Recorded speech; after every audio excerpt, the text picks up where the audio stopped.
Será que estamos ao vivo? Eu acho que sim. Aê, entra uma pessoa, então estamos ao vivo. Olá! Estamos começando mais uma live de Química Geral. Eu já vou logo fixando o nosso comentário aqui, como de costume, com o tema da live de hoje. Isso.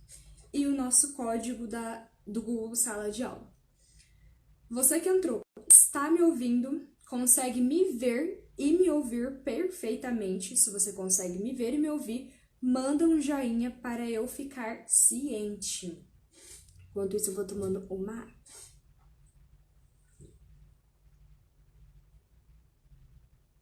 Tudo certo? Tá conseguindo me ver e me ouvir? Oi, pessoal, tá entrando. Se vocês ainda não me conhecem, meu nome é Stephanie, eu sou professora de Química Geral aqui do cursinho. Então, já tem mais ou menos, quantas? 9 semanas?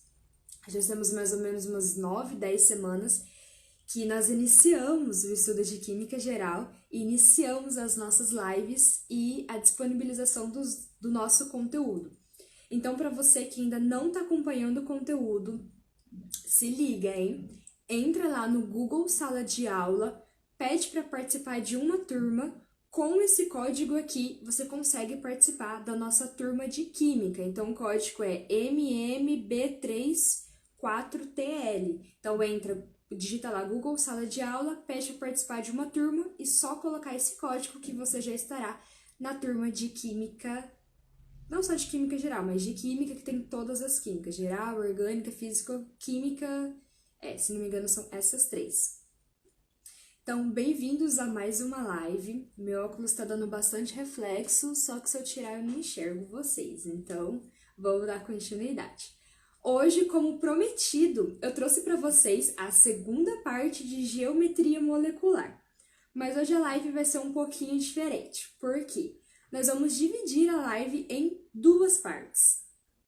A primeira parte, nós vamos dar continuidade ao conteúdo de geometria. E na segunda parte, nós vamos falar sobre polaridade. Por que falaremos das 2 coisas na live de hoje? Primeiro, nós não precisamos nos estender muito em geometria, porque vocês já conhecem. Se você falar assim, mas eu não conheço, então corre depois dessa live, depois que eu terminar essa live, vai lá no Google Sala de Aula e olha o conteúdo da aula passada, porque você já perdeu a geometria parte 1.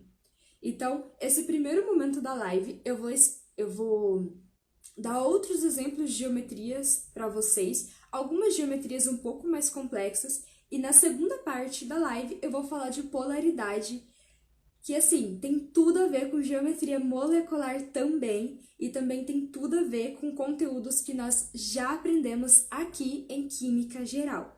Então, prepara o bloquinho, prepara a caneta, prepara a lapiseira, prepara tudo que você tiver aí para escrever, para fazer anotações, porque agora vai começar mais uma live e mais um conteúdo de Química Geral. Então, vamos lá.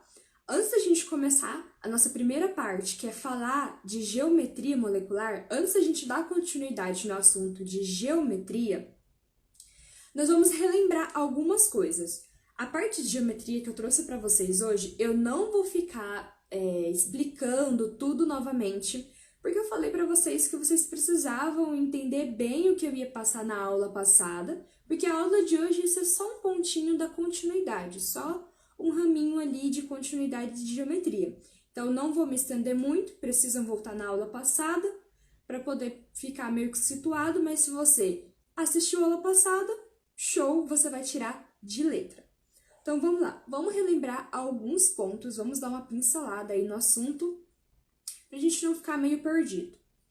Na aula passada, nós estudamos as geometrias mais conhecidas. E eu falei para vocês que eram geometrias que abrangiam cerca de 85% mais ou menos das moléculas. Ou seja, são as geometrias mais encontradas. Então, na aula passada, a gente falou dessas geometrias, falamos de polos de repulsão, o que são polos de repulsão, como que nós contamos polos de repulsão, também falamos de qual o segmento que dá cada quantidade de polos de repulsão. Então, tudo isso foi o que nós falamos na aula passada, na primeira parte de geometria molecular. Então, nós aprendemos um pouco sobre os fatores que levam à organização da molécula, que é número de átomos, ligação, se tem ou não par de elétrons que são não ligantes, ou seja, que não participam da ligação. A gente falou um pouco sobre isso. Nós falamos também sobre o modelo VSEPR, que é o modelo da repulsão. Nós comentamos o que é o modelo da repulsão, como que ele explica a geometria. Eu dei o exemplo do balão para vocês.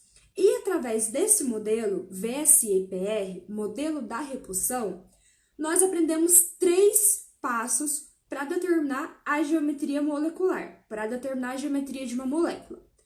Hoje, na nova geometria que nós iremos aprender, nós vamos continuar com esses 3 passos, vamos continuar utilizando esses 3 passos, só que nós vamos utilizar eles para encontrar novas geometrias. Então, a única diferença da aula passada para a aula de hoje é que nós vamos conhecer novas geometrias, mas a forma de encontrar elas é a mesma. Então, vamos relembrar os 3 passos. Antes disso, deixa eu só dar um recadinho. Se pausar ou se cortar, se tiver difícil de me ouvir, deixa aqui nos comentários, tipo, a professora tá travando, ou não tô ouvindo você direito, deixa aqui nos comentários que daí eu fico ciente. Senão eu fico falando e vocês acabam perdendo o conteúdo caso vocês não estejam ouvindo. Então, deixa aqui no comentário qualquer feedback. Voltando agora. Então, a única diferença da aula passada para a aula de hoje é que hoje nós vamos aprender mais geometrias, mais nomes de geometrias. Mas os 3 passos que nós vamos seguir são os mesmos. Então, vamos dar uma relembrada, já que nós precisamos desses 3 passos. Vamos lá. O primeiro passo, eu já tinha ensinado para vocês que a primeira coisa que nós vamos fazer para determinar a geometria é desenhar a estrutura eletrônica da molécula. Então, desenho a estrutura eletrônica e conto os polos de repulsão. O que são polos de repulsão? Polos de repulsão é a somatória entre quantidade de ligações sigma e quantidade de pares de elétrons que não participam da ligação no átomo central. Então, você soma esses dois, soma a quantidade que tem de ligação sigma e soma a quantidade de pares de elétrons não ligantes, e aí você tem a quantidade de polos de repulsão. Ah, mas eu preciso saber quantos polos de repulsão? Sim, precisa para poder ir para o passo 2. Então, esse era o passo 1. Passo 1, desenha a estrutura, conta a quantidade de polo. Passo 2. Eu disponibilizei para vocês uma tabelinha que era para vocês saberem como identificar qual segmento a molécula ia ter a partir da quantidade de polos de repulsão. Então, lá no primeiro passo, você descobriu a quantidade. Você somou, deu 2, somou, deu 3, somou, deu 4, deu um desses 3 números. Então, eu mostrei uma tabelinha para vocês. Que falava qual segmento que era para cada quantidade de polo. Tânia, voltou aí ou continua travando? Tá travando para mais alguém? Ou eu voltei e tô normal já? Ok, vou continuar. Então, eu mostrei uma tabelinha para vocês. Quando nós saíamos do passo 1, tá? Tânia, eu tô só relembrando, tá? Eu sei que você participou da aula passada, eu lembro da sua interação, se eu não me engano. Eu tô só relembrando a aula passada, tá? Então, essa parte não precisa você ficar tão preocupado. Agora é só um remember mesmo, é só relembrando o que eu já expliquei. Então, passo 1, desenha a estrutura e conta o número de polos. Passo 2, olha na tabelinha. Voltou? Então, olha na tabelinha. Se você encontrasse 2 polos de repulsão, você tinha um segmento de reta. Se você encontrasse 3 polos de repulsão, você tinha um segmento de um triângulo. Se você encontrasse 4 polos de repulsão, você tinha um segmento de um tetraedro. Era isso. O segundo passo é o mais fácil de todos. Você só olha na tabela, identifica o que aquela quantidade de polos representa. Mais fácil que isso, só 2 disso. É isso. Primeiro passo, desenha, conta polo. Segundo passo, olha na tabela qual que é o segmento desse polo que você encontrou. Terceiro passo e último, você conta a quantidade de átomos que tem naquela molécula. Por quê? Dentro de cada segmento, dentro do segmento de reta, dentro do segmento de triângulo e dentro do segmento de tetraedro, você tem várias geometrias aqui dentro, várias geometrias dentro desses 3 segmentos que dependem da quantidade de átomos presentes na molécula. Então, quando você tinha 2 polos, que é o segmento de reta, por exemplo, se você tivesse 2 e 3 átomos, era geometria linear. Agora, dentro do segmento de triângulo, que era para 3 polos, se você tivesse 3 átomos, ia ser geometria angular. Tivesse 4 átomos, ia ser geometria trigonal plana. Dentro do segmento de tetraedro, que é 4 polos, se você tivesse 3 átomos, ia ser angular. Se você tivesse 3 átomos, angular. Se você tivesse 4 átomos, ia ser piramidal. Se tivesse 5 átomos, ia ser tetraedro. Então, no terceiro passo, você tinha que contar a quantidade de polos para você saber qual que era a geometria certinha, a real geometria, dentro daquele segmento que você encontrou. É isso. Fiz o resumo todinho da aula passada em, acho que, 4 minutos, mais ou menos. Fiz o resumo da aula passada. Agora, na aula de hoje, na geometria parte 2, é a mesma coisa, os mesmos 3 passos, só que em vez de ter 2, 3 e 4 polos, agora nós vamos trabalhar com 5 e 6 polos e as geometrias que estão dentro desses números de polos. Você pode perguntar, professora, mas acaba em 6? Tem mais polos? Existem moléculas com mais polos? É só até 6? Existe. Se não me engano, existe até 9 ou 8. Se eu não estiver enganada, só que são moléculas pouco encontradas, pouco conhecidas, que não vêm ao caso e que, tipo assim, ficam bem longe de cair nos vestibulares. As moléculas que mais caem são com 2, 3, 4, 5 e 6 polos, que é o que nós vamos estudar na aula de hoje. Então, continuamos seguindo os 3 passos para determinar a geometria. Primeiro passo, eu vou desenhar a estrutura e vou contar o número de polos. Vou para o segundo passo. No segundo passo, se eu encontrar 5 polos de repulsão, eu sei que agora eu vou ter uma geometria bipirâmide trigonal. Bipirâmide trigonal. É porque eu dei um bug aqui na minha cabeça, que eu tava tentando lembrar se era trigonal ou triangular, mas é a mesma coisa. Então, se você encontrar 5 polos de repulsão, vai ser bipirâmide trigonal, bipirâmide triangular. Se você encontrar 6 polos de repulsão, vai ser bipirâmide quadrada. Aí você fala, professora, pelo amor de Deus, me ajuda. Os 2 são quase o mesmo nome, como é que eu vou lembrar que bipirâmide que é? Gente, é fácil, calma lá. Eu vou ensinar pra vocês um truquezinho pra você lembrar que tipo de bipirâmide é. Vamos lá. Você vai precisar dos dedinhos da sua mão, mas antes eu vou tomar um pouquinho de água. Você vai precisar dos dedinhos da sua mão. O que você vai fazer? Pega a sua mão assim, ó. Se tiverem 5 polos, ou seja, 5 polos, vai ser bipirâmide triangular. Viu? Bi, 2, tri, 3. Então, 3 mais 2, 5 polos. Se tiver 5 polos, bipirâmide triangular. 3 mais 2, 5. Agora, se tiverem 6 polos, vai ser bipirâmide quadrada. Então, 2 mais 4, 6. Então, vamos lá. 5 polos, bipirâmide triangular. 2 mais 3. 5 polos. Agora, se tiver 6 polos, vai ser bipirâmide quadrada. 2 mais 4. Eita, quase que eu buguei. 2 mais 4. Bipirâmide quadrada. Isso. Esse é o truque. 5, bipirâmide triangular. 6, bipirâmide quadrada. Pronto, gente. Agora, você já identificou que tipo de segmento que é no segundo passo, aí você vai para o terceiro passo, que é contar a quantidade de átomos. Então, vamos lá. Dentro dessas dois novos segmentos que nós aprendemos agora, tem também as divisões de geometrias, igual a gente tinha na aula passada. Então, eu deixei tudo certinho lá no PDF, por isso que eu falo sempre para vocês que é muito importante que vocês olhem o PDF, porque o que eu tô falando aqui agora é só uma maneira expositiva de mostrar tudo que tá escrito em detalhes. Então, é muito importante que vocês olhem o PDF. Mas vamos lá. Primeiro, vamos falar das geometrias para 5 polos de repulsão. Então, vamos lá. Nós estamos no pessoal que tem 5 polos.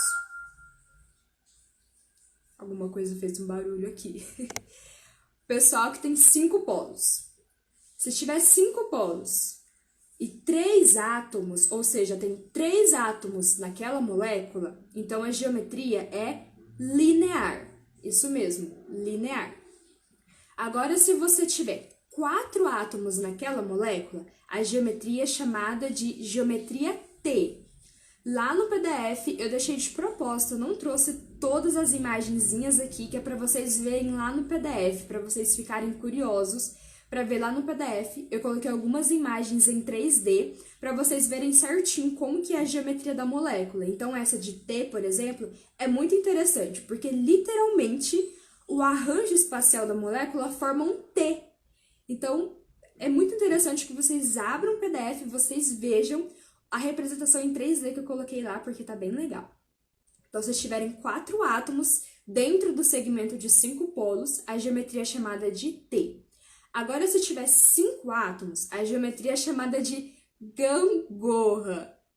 Sabe a gangorra que a gente brincava na nossa infância? Acredito que aí só tem pessoal meio que na faixa etária dos 17, 18 pra cima. Sabe aquelas gangorras que a gente brincava no parquinho?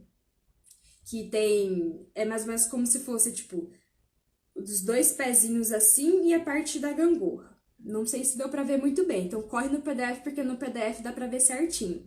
Mas a molécula... Ai, eu acho muito engraçado. A molécula, ela faz um desenho muito parecido com o desenho de uma gangorra. Então, lá no PDF eu também coloquei a representação em 3D pra vocês, como que é mais ou menos o arranjo de uma gangorra e uma molécula. Então, se tiver 5 átomos, é chamado de geometria gangorra. Se tiver 6 átomos, é chamado de bipirâmide trigonal. Essas são as geometrias conforme a quantidade de átomos dentro do segmento de 5 polos de repulsão. Agora, eu vou citar para vocês as geometrias de acordo com a quantidade de átomos dentro de 6 polos de repulsão. Então, com 6 polos de repulsão, se você tiver 5 átomos, vai ser chamada de quadrado planar. Então, geometria quadrado planar. Se tiverem 6 átomos, vai ser chamada de pirâmide de base quadrada. Se tiverem 7 átomos, vai ser chamado de geometria octaédrica. Aí você vai falar bem assim, professora, mas como que eu vou lembrar de todas essas geometrias? Estudando, meu filho. É só estudando. Porque eu também só lembro de tudo, de todas assim, só passo um tempo lembrando de todas, se eu sentar durante um tempo e ficar estudando elas, estudando. Para trazer aqui para a live para vocês, eu só lembro de cabeça porque eu fico estudando antes da live. Então você também só vai lembrar, lembrar das associações com os nomes se você ficar estudando e exercitando e fazer os exercícios que eu deixei para vocês no fim do PDF. Então, exercita sua cabeça, exercita sua mente, que daí você vai conseguir lembrar de tudo que nós estamos discutindo agora. Então, é basicamente isso, pessoal. Travou aqui agora. É basicamente isso. As geometrias com 2, 3, 4, 5 e 6 polos de repulsão. É muito importante, eu nunca vou parar de repetir, nunca. É muito importante que vocês abram o PDF, façam os exercícios, leiam o conteúdo bonitinho. Agora eu vou mostrar um exemplo para vocês, nós vamos determinar a geometria de uma molécula, mas não tem segredo, é a mesma coisa que a gente tem feito até agora. Deixa eu organizar aqui a canetinha do slide para eu mostrar para vocês. Vamos fazer um exemplo? Não lembro se eu coloquei esse exemplo no PDF, mas lá no PDF eu coloquei vários exemplos para vocês, várias determinações, mas é tudo um macete. Faz 1, 2, 3, que o quarto você já vai estar assim, ó, rapidex, rapidex. Então, eu trouxe aqui para vocês a molécula de SF4, que é tetrafluoreto de enxofre, se eu não estiver enganada. Mas acho que é isso, tetrafluoreto de enxofre. Então, ó, eu já desenhei aqui a estrutura eletrônica para ficar mais fácil para a gente não perder muito tempo. Mas você pode estar se perguntando, professora, como que eu desenho a estrutura eletrônica? Deixa eu virar rapidinho. Como que eu desenho a estrutura eletrônica? Se você está perguntando isso, é porque você perdeu a aula sobre tabela periódica. Na aula sobre a tabela periódica, nós falamos sobre elétrons da camada de valência. Eu ensinei vocês certinho como determinar os elétrons da camada de valência de cada elemento químico. Então, se você perdeu, volta nessa aula também. Mas como que desenha a estrutura eletrônica? Você vai desenhar o símbolo do elemento e ao redor do elemento você vai distribuir a quantidade de elétrons que ele tem na camada de valência. Então, se o elemento tem 7 elétrons na camada de valência, você desenha 7 elétrons ao redor dele. Se tiver 6, desenha 6. Se tiver 2, desenha 2. Se tiver 5, desenha 5. E assim sucessivamente. Então, aqui eu desenhei o enxofre e desenhei os elétrons na camada de valência do enxofre e desenhei os elétrons na camada de valência do flúor. Isso é desenhar a estrutura eletrônica. É desenhar o elemento e desenhar os elétrons que estão ao redor desse elemento, os elétrons que estão na camada de valência desse elemento. Então, vamos lá. Já desenhei, o enxofre tem 6 elétrons na camada de valência e o flúor tem 7 elétrons na camada de valência. Aqui nós temos 4 flúors e o enxofre. Então, o enxofre vai aqui, ó, fazer uma ligação aqui. Vai fazer uma ligação aqui. Vai fazer uma ligação aqui. E vai fazer outra ligação aqui. Pronto. Fez as 4 ligações. Aí você pode estar perguntando, mas professora, sobraram 2 elétrons aqui, eu vou fazer até de outra cor. Sobraram 2 elétrons. Lembra que a gente também tem que contar o par de elétrons não ligantes, ou seja, o par de elétrons que não participa da ligação? Então, aqui nós temos um par de elétrons que não está participando dessas ligações. Então, ele também vai entrar na nossa contagem. Vamos lá. Primeiro passo. Nós já desenhamos a estrutura, agora nós vamos contar a quantidade de polos de repulsão. Para saber a quantidade de polos de repulsão, o que nós vamos fazer? Vamos contar as ligações sigma. Então, aqui tem uma ligação sigma, aqui outra ligação sigma, aqui outra ligação sigma, aqui outra e aqui um par. Vou colocar o número 1 aqui do lado. Aqui tem um par. Para saber quantidade de polos de repulsão, eu vou somar ligações sigma com um par não ligante. Então, eu tenho 4 ligações sigma, então vou colocar 4 sigmas mais um par não ligantes. Com isso, eu encontrei o número de 5 polos. Então, eu já sei que no meu passo 1, eu tenho 5 polos de repulsão nessa molécula do SF4. Agora, no segundo passo, o que eu vou fazer? Eu preciso, vou até virar para mim. No segundo passo, o que eu vou fazer? Eu preciso saber o que significa esses 5 polos. Qual que é o segmento desses 5 polos? Então, vamos usar o macetezinho que eu ensinei para vocês. Preciso saber que segmento que dá quando eu tenho 5 polos. Então, vamos lá com os dedinhos da minha mão. 5 polos. O que eu vou ter? Bipirâmide triangular. Então, com 5 polos, bipirâmide triangular. Então, no meu segundo passo, já sei que é uma bipirâmide triangular. Vou marcar aqui para vocês. No segundo passo... eu vou ter que escrever... Deixa eu passar pro slide, que aquele tá mais bonitinho aqui, ó. Pra quem quiser aproveitar para dar print, ó, fiz bonitinho aqui. Então, eu sei que é uma bipirâmide triangular. Aí, agora, eu vou aproveitar que essa figura aqui tá mais bonitinha e já vou contar a quantidade de átomos que tem. Então, tem 1, 2, 3, 4, 5 átomos. Então, eu tenho 5 átomos. Como eu falei para vocês, quando a gente tem 5 átomos em um segmento triangular, quando a gente tem 5 átomos em um segmento bipirâmide triangular, nós temos a geometria que nós chamamos de gangorra. E aí nasce essa coisa linda. Olha que coisa mais linda, ó. Literalmente parece uma gangorra, ó. Se vocês forem ver, deixa eu pegar uma cor aqui para rabiscar, ó. Aqui tá um flúor. Não, deixa eu colocar lá. Aí, aqui é como se tivesse um flúor. Aqui é como se tivesse um flúor. Aqui o flúor. Aqui o flúor. E aqui no meio, tentar fazer de uma cor para vocês enxergarem, é o átomo central, que é o enxofre.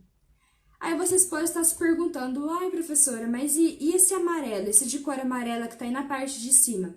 Esse de cor amarela representa justamente essa parte aqui, ó. Representa o par de elétrons não ligantes. E na aula passada eu já tinha falado para vocês que o par de elétrons não ligantes, eles importam na hora de você saber a quantidade de polos. Mas quando você vai determinar a geometria, é como se cortasse aqui, ó, tirasse essa parte aqui e olhasse só para o que forma daqui para baixo. Então, é uma espécie de gangorra, ó, com duas perninhas aqui e uma parte reta aqui. Então, é mais ou menos isso, pessoal. Essa é a parte de geometria molecular. Então, nós aprendemos as principais moléculas que caem no Enem. No Enem e em outros vestibulares também, caso você for prestar outro vestibular fora o Enem. Então, você precisa saber as geometrias que nós estudamos tanto na aula passada quanto na aula de hoje. Para você ficar craque nisso, é importante que você faça os exercícios que eu deixei lá no PDF. Agora, deixa eu deixar organizadinho aqui, porque nós vamos entrar num assunto que particularmente eu gosto bastante. Nós vamos falar sobre polaridade. O pessoal que está chegando agora pode ficar meio perdido, falar assim, você não estava falando de geometria molecular, já vai falar de polaridade, o que aconteceu? Eu havia explicado no começo da live que hoje a nossa live ia ser dividida em duas partes. A primeira parte, eu ia terminar o conteúdo de geometria molecular, mostrando as últimas geometrias que nós precisávamos estudar, precisávamos aprender e ver um exemplo. E agora, na segunda parte, nós vamos falar de polaridade, na qual está totalmente relacionada com geometria molecular também, e com todas as outras aulas que nós estudamos até aqui.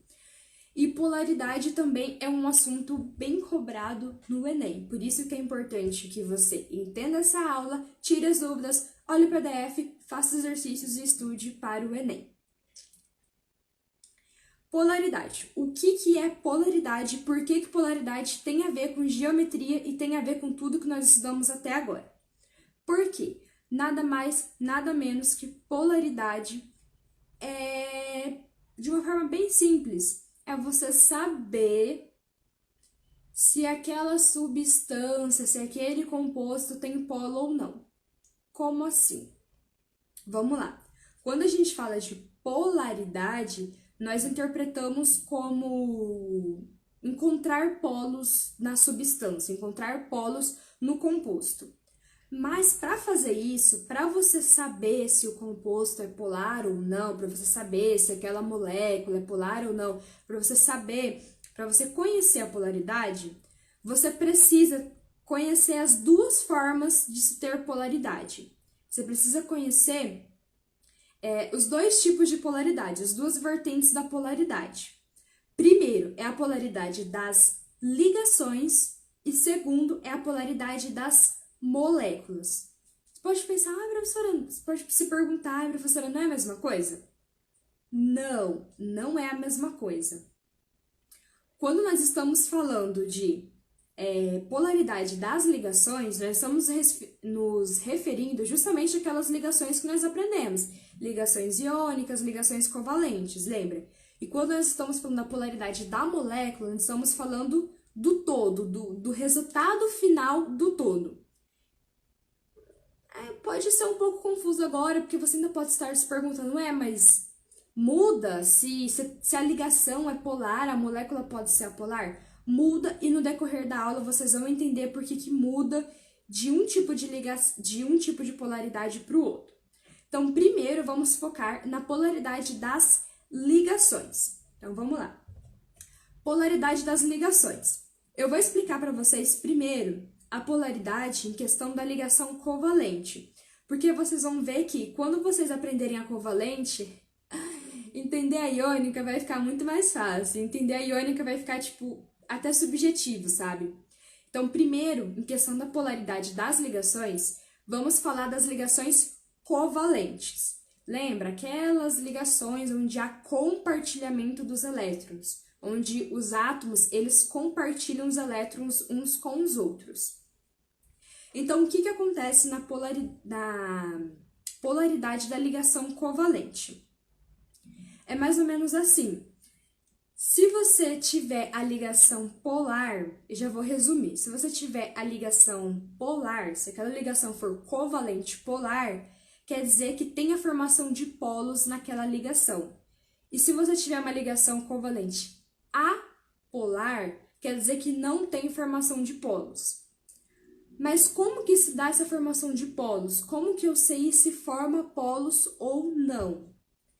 Para isso, você vai ter que conhecer sobre eletronegatividade, que eu falei para vocês na aula de tabela periódica. Gente, aprenda eletronegatividade, porque isso daqui vai perseguir vocês pro resto da vida de vocês. Então eu tinha falado, aprendam bastante, tirem as dúvidas, porque a eletronegatividade persegue a gente e você vai ter que se lembrar da questão da eletronegatividade sem olhar na tabela. Então, eu tinha falado para vocês que era muito importante. Pois então, o queridinho apareceu novamente. Para você saber se forma polo ou não, se vai ser polar ou apolar, você precisa lembrar da eletronegatividade dos elementos. Por quê? Vamos supor que nós temos dois átomos. Vou pegar esse negocinho aqui, vou fazer propaganda para off. Vamos supor que nós temos dois átomos. Eu sou um átomo e esse repelente aqui é outro átomo. Então, somos dois átomos. O que acontece?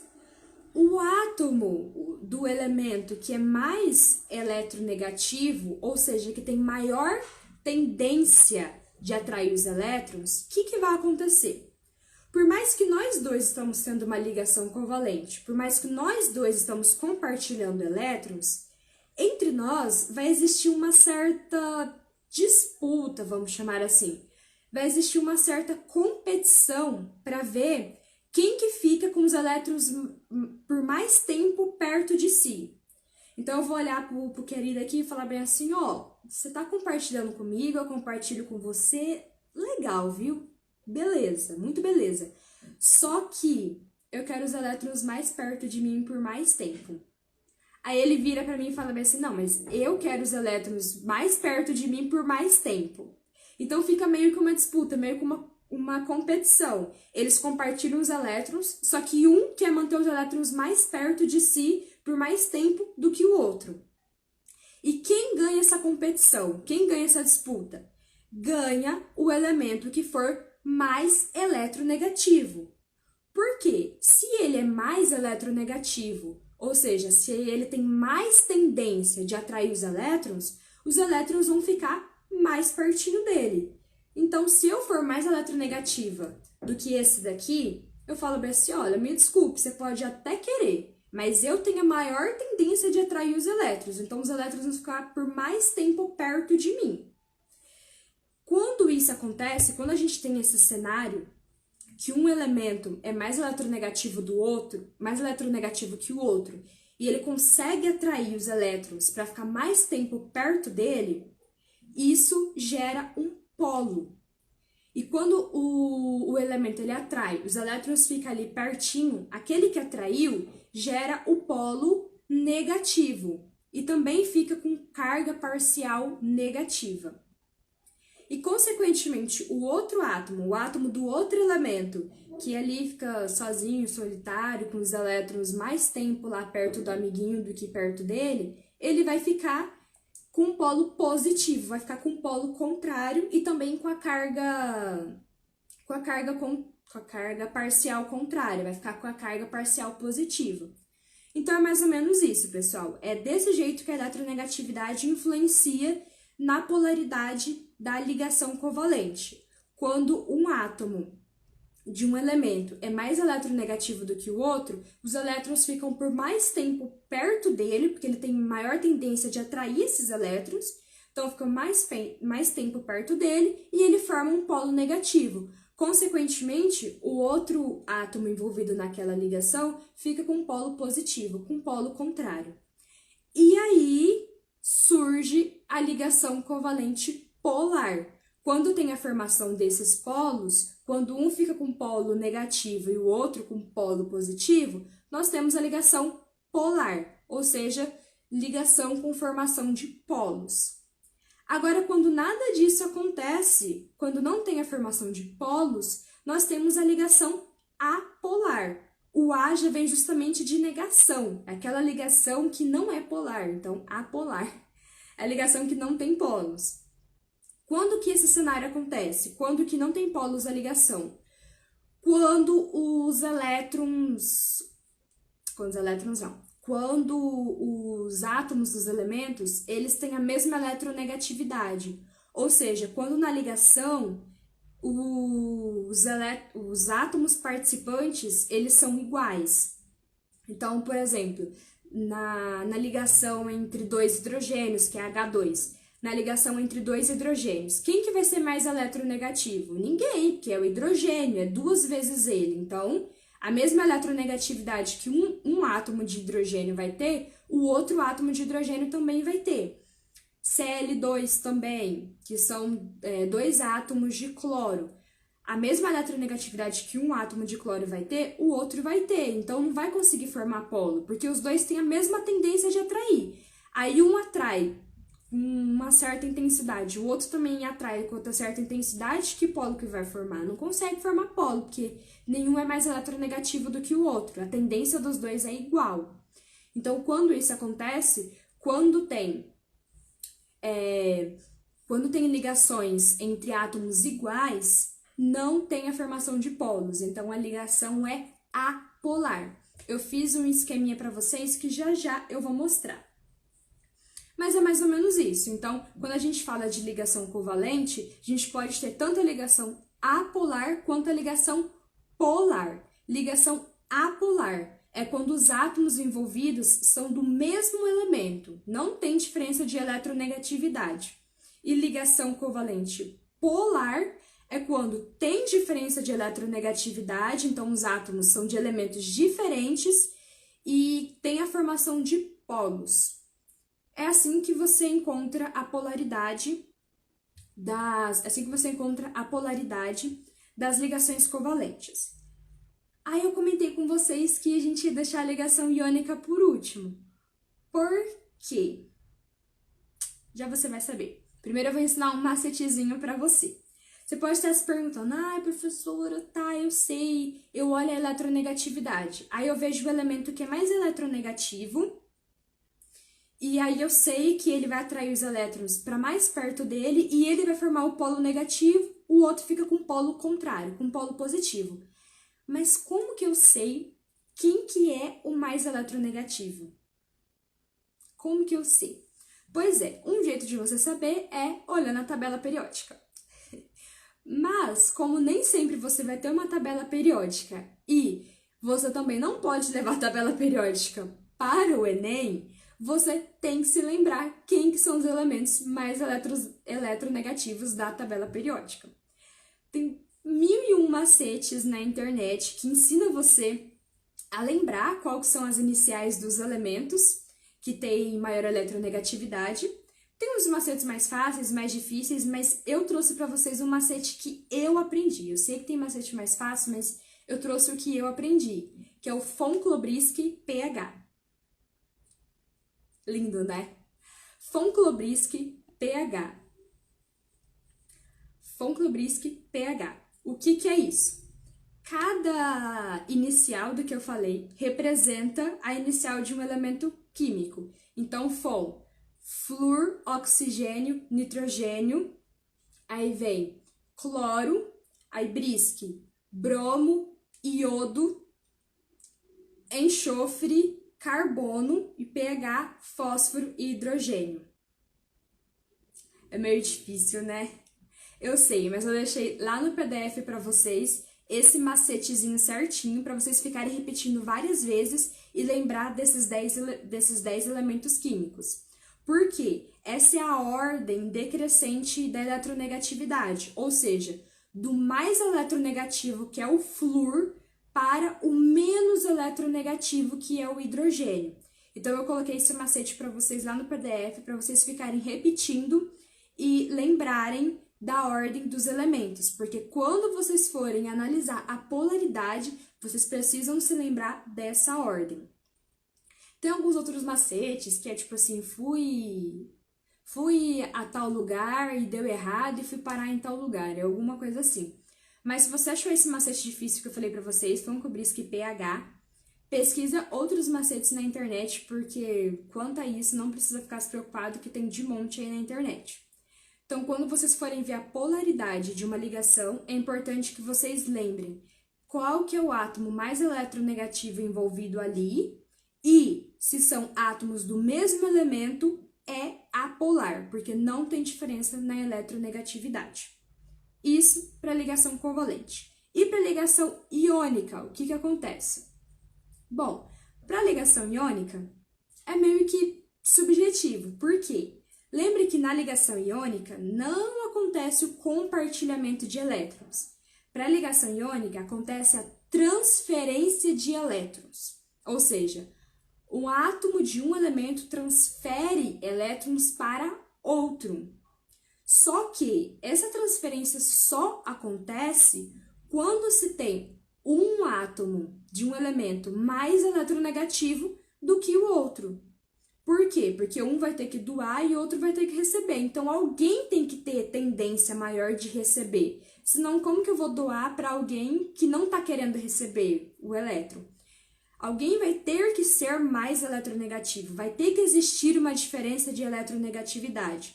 Então, quando a gente fala de ligação iônica, a ligação iônica sempre vai ser polar. Sempre vai ter formação de polos, porque os átomos dos elementos envolvidos têm diferença na eletronegatividade. Então, eu coloquei um esqueminha aqui para vocês, que tá lá no PDF também. Vou mostrar o fluxograma que eu coloquei para vocês, rapidinho, só para tirar alguma dúvida, caso tenha. Então, aqui, ó, ligações. Se for covalente, ela vai ser apolar, caso os átomos dos elementos químicos sejam iguais, ou seja, você tem os mesmos elementos químicos, e ela vai ser polar caso você tenha átomos de elementos químicos diferentes.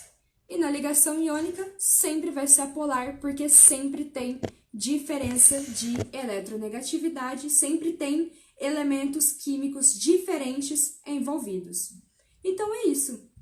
Esse é o resumo da ligação, da polaridade das ligações. Vou fazer um exemplo com vocês rapidinho aqui, só para vocês verem mais ou menos como é que é.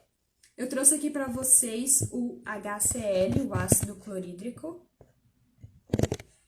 E o que a gente sabe pelo o nosso von Clobriski pH?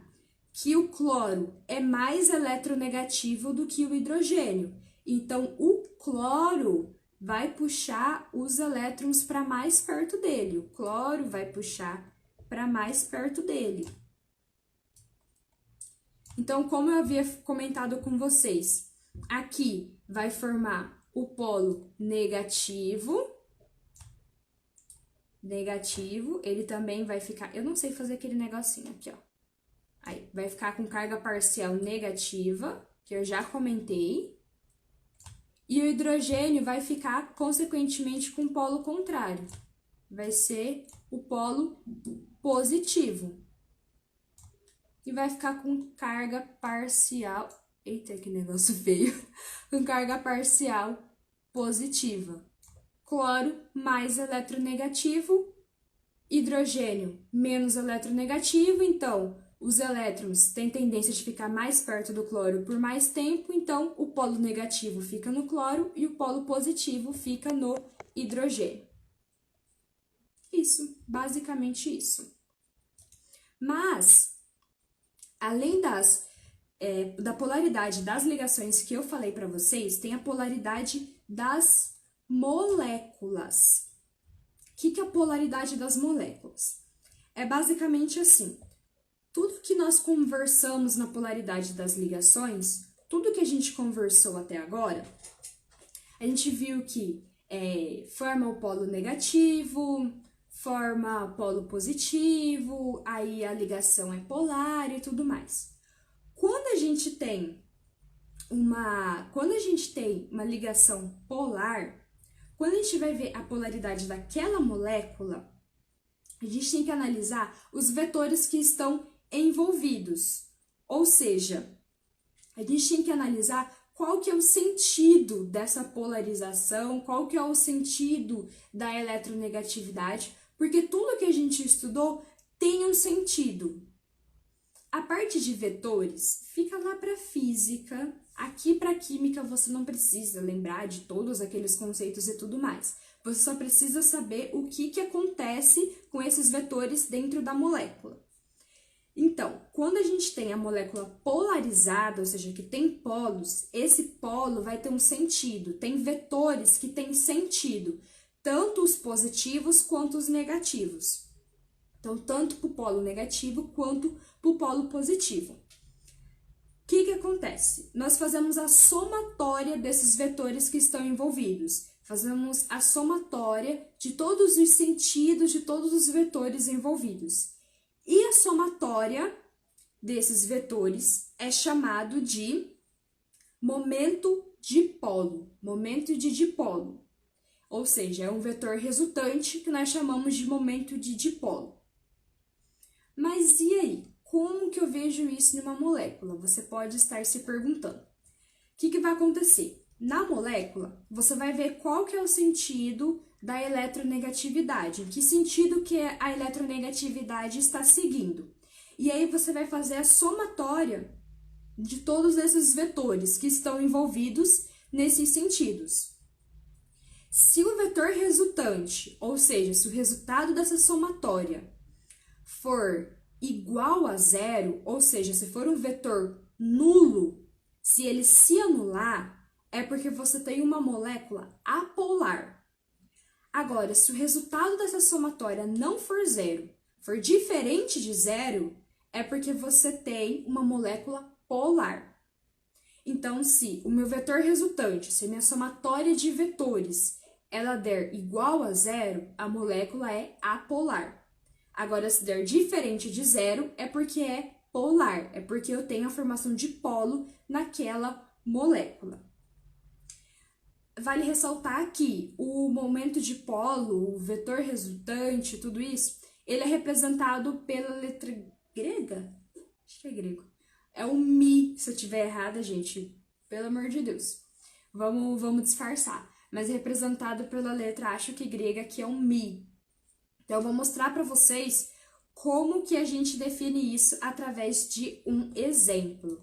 Deixa eu organizar aqui meu exemplozinho, vou mostrar para vocês. Aqui eu coloquei a molécula de água. Eu coloquei até ela montadinha, que é pra gente não perder tempo. O que acontece? Deixa eu pegar a minha canetinha de rabiscar aqui. Ó, como a gente já viu, oxigênio é o mais eletronegativo do que hidrogênio. Então, aqui nessa ligação, o sentido vai ser assim, né? hidrogênio menos eletronegativo do que o oxigênio. Então, os elétrons vão ficar por mais tempo perto do oxigênio, formando o polo negativo aqui no oxigênio. Negativo. E o positivo aqui no hidrogênio. Vai ficar mais ou menos como aqui na figura de baixo, que é a representação das cargas parciais. Fica a carga parcial positiva aqui no hidrogênio e negativa aqui no oxigênio. Gente, eu não sei fazer esse delta, tá? Então, vocês ignorem. Mas essa imagem tem lá no PDF. Então, aqui eu tenho a molécula de água. O sentido dela é, eu tenho um vetor aqui e outro aqui, que está de acordo com o elemento mais eletronegativo, ou seja, está no sentido do elemento mais eletronegativo. Então, o que que acontece? Eu vou ter mais ou menos essa representação. Então, o oxigênio está aqui, os hidrogênios estão aqui embaixo. O oxigênio é mais eletronegativo, então o sentido vai ser em direção ao oxigênio. Então, o meu vetor resultante vai ser esse daqui, ó. Se eu tenho esse vetor resultante aqui formando um polo negativo aqui, isso quer dizer que o meu vetor resultante é diferente de zero. Então, isso quer dizer que o momento de polo dele é diferente de zero. O μ dele é diferente de zero, porque eu tenho a formação de um polo aqui. Agora, vamos ver outro exemplo, que é do CH4. Deixa eu colocar aqui. O CH4. Vamos ver. Bom, eu sei que o carbono é mais eletronegativo do que o hidrogênio. Então, o sentido vai ser assim, ó. Vou ter um vetor nesse sentido, vou ter um vetor nesse sentido, vou ter um vetor nesse sentido, vou ter outro nesse sentido aqui. Vou ter vetores nesses sentidos. Aí você pode pensar, então pode ser uma molécula polar, né? Porque tem um elemento mais eletronegativo aqui no meio. O átomo central é mais eletronegativo. Então, você pode pensar, forma um polo aqui no meio. Mas, reparem que nós temos vetores que dão exatamente em direções opostas. Ou seja, o vetor daqui de cima, ele vai se cancelar com o vetor daqui de baixo, e o vetor aqui da direita, da esquerda, quer dizer, vai se cancelar com o vetor da direita. E aí, nós vamos ter um vetor resultante igual a zero. O 1 vai se cancelar com 2 e o 3 vai se cancelar com 4. Porque imagina, mesmo que você tenha um átomo mais eletronegativo no meio, deixa eu só arrumar o desenho aqui. Aí. Mesmo que você tenha um átomo mais eletronegativo no meio, o que acontece? Os vetores, eles vão ter o seu sentido, vão ter a sua direção, só que o vetor resultante vai dar igual a zero, porque o 1 vai anular com 2, o 3 vai anular com 4, e aí você não vai ter a formação de um polo, porque os vetores vão se anular e você vai ter um momento de polo igual a zero. Esse exemplo da molécula de CH4 é o que eu falei para vocês lá no início. Vocês precisam aprender sobre a polaridade das ligações e a polaridade das moléculas. Porque, às vezes, você pode ter uma molécula que ela é apolar, ou seja, molécula que não tem polo, só que as ligações são polares, as ligações possuem polo, que é o exemplo do CH4 que eu mostrei para vocês. A gente tem diferença na eletronegatividade, ou seja, a gente tem uma ligação polar, só que o resultado final da molécula se torna apolar, porque um vetor acaba anulando com o outro, e aí se anula tudo e o vetor final é nulo, é igual a zero e não tem a formação de polo. Então, é isso que é um resumo bem direto. Não se esqueça que lá no PDF está bem mais detalhado, porque aqui eu tenho pouco tempo para falar para vocês. Mas é um resumo bem direto de polaridade, diferenciando polaridade das ligações, que depende se a ligação é covalente ou iônica, e diferenciando a polaridade das moléculas, porque você sempre tem que olhar em que direção que estão os vetores, qual que é a direção da eletronegatividade do vetor, e se vai ter um vetor resultante diferente de zero para ser polar, ou ele vai ser nulo, vai ser igual a zero para ser apolar. Então, a polaridade, ela se resume nessas duas vertentes entre polaridade de ligação e polaridade de molécula. Não se esqueça de olhar lá no PDF e ver todos os detalhes da aula de hoje bem minuciosamente. Se ficar com alguma dúvida, já deixa aqui nos comentários, porque eu estou finalizando a aula, ou, se você preferir, deixa o comentário lá no Google Sala de Aula, lá no PDF desse material que eu disponibilizei para vocês, que eu respondo bonitinho. Então, só um último adentro da aula de hoje é a questão da solubilidade com a polaridade. Como que eu vou saber se é solúvel ou não, se vai se solubilizar ou não? Então, uma regrinha que se aplica é que apolar dissolve apolar e polar dissolve polar. Ou seja, semelhante dissolve semelhante.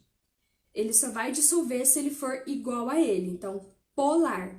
Quem tem polo dissolve quem tem polo, e quem não tem polo dissolve quem não tem polo. É por isso que quando vocês colocam óleo e água em um copo, os dois não se misturam, não tem solubilização entre os dois, porque um é apolar e o outro é polar. Como eles não são iguais, não são semelhantes, eles não se dissolvem. Então, não se esqueçam de olhar o PDF. Essa foi a nossa aula de Química Geral de hoje. Foi uma aula um pouco pesada, porque a gente fez um hardcore entre dois conteúdos.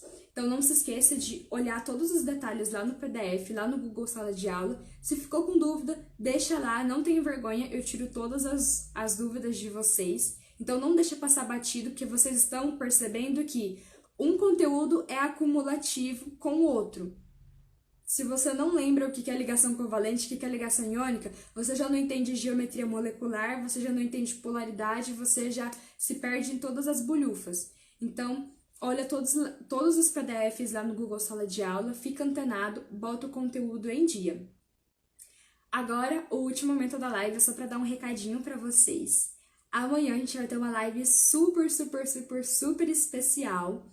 É uma live que eu vou bater o papo com o Kenderson, que é um ex-aluno aqui do cursinho, nosso aluno que passou Engenharia Agronômica na USP, na Universidade de São Paulo, então uma das universidades mais renomadas aí do nosso país. Então a gente vai bater um papo bem descontraído para saber como que era a rotina de estudos dele, para saber algumas outras coisas que eu não vou dar muito spoiler, mas amanhã às 7h30 aqui no Instagram do cursinho, a gente vai ter uma live conversando com o Kenderson. Então, eu espero vocês. Chama todo mundo para assistir, porque amanhã é o dia de dar aquela relaxada. Amanhã é o dia de relaxar os estudos, relaxar a mente, relaxar todo o estresse de quarentena e assistir um bate-papo bem legal, bem descontraído com o nosso ex-aluno do cursinho para saber dele como que foi a experiência quanto aluno, aprendendo tudo que nós professores passamos para ele. Então amanhã vai ser um bate-papo bem legal. Eu espero vocês, mesmo horário, amanhã aqui no Instagram do Edu Cursinho. Fiquem bem, PPOSA, parar, pensar, organizar, selecionar e analisar os critérios. PPOSA, fiquem calmos, tranquilos, que no fim dá tudo certo e gabarito no Enem. Fiquem bem, até amanhã, espero vocês no nosso bate-papo com o aluno Kenderson. Fiquem bem e até!